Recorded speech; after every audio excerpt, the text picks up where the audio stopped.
नमस्कार दोस्तों, आज के हमारे इस वीडियो में हम आपके लिए आमल की एकादशी की पौराणिक कहानी लेकर आए हैं। फागुन मास के शुक्ल पक्ष की एकादशी आमल की एकादशी के नाम से जानी जाती है। इसे फागुन शुक्ल एकादशी भी कहा जाता है। इस दिन आंवले के पेड़ की पूजा की जाती है। ऐसा माना जाता है कि एकादशी के दिन आंवले के पेड़ में भगवान विष्णु का वास होता है।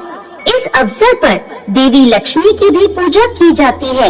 ऐसी मान्यता भी है कि भगवान कृष्ण अपनी पत्नी और देवी राधा के साथ आंवले के पेड़ के पास निवास करते हैं। आमल की एकादशी की पौराणिक कथा के अनुसार भगवान विष्णु की नाभि से ब्रह्मा जी की उत्पत्ति हुई थी।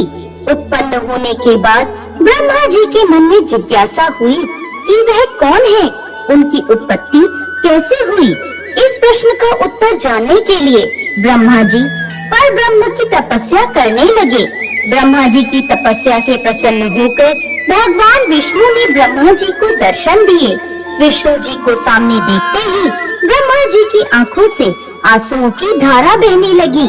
ब्रह्मा जी के आंसू भगवान विष्णु के चरणों पर गिरने लगे और उनके आंसुओं से आमल की यानी आंवले का वृक्ष उत्पन्न हुआ। भगवान विष्णु ने ब्रह्मा जी से कहा कि आपके आंसुओं से उत्पन्न यह आंवले का वृक्ष और फल मुझे अति प्रिय रहेंगे। जो भी आमल की एकादशी के दिन आंवले के वृक्ष की पूजा करेगा उसके सारे पाप समाप्त हो जाएंगे और व्यक्ति मोक्ष प्राप्ति का अधिकारी होगा। तभी से आमल की एकादशी के दिन आंवले के पेड़ की पूजा की जाने लगी। साथ ही इस दिन आंवला भगवान विष्णु को अर्पित किया जाता है। इतना ही नहीं, इस दिन खुद भी आंवला ग्रहण करना बेहद फायदेमंद होता है। आमल की एकादशी की इस कथा के संदर्भ में एक राजा की कथा का उल्लेख मिलता है, जो पूर्व जन्म में एक शिकारी था।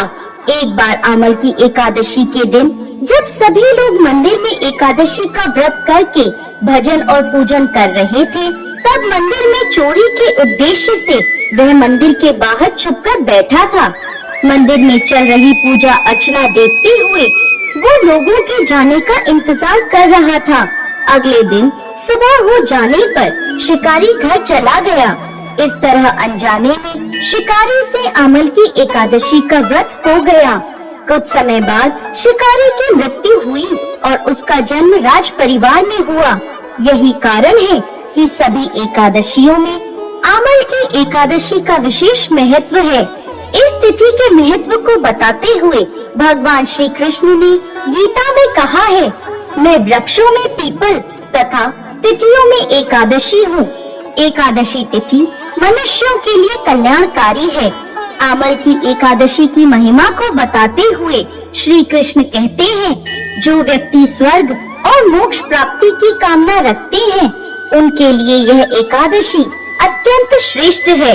जो भी इस दिन आंवले के पेड़ की पूजा करता है उसे सभी देवी देवताओं का आशीर्वाद प्राप्त होता है।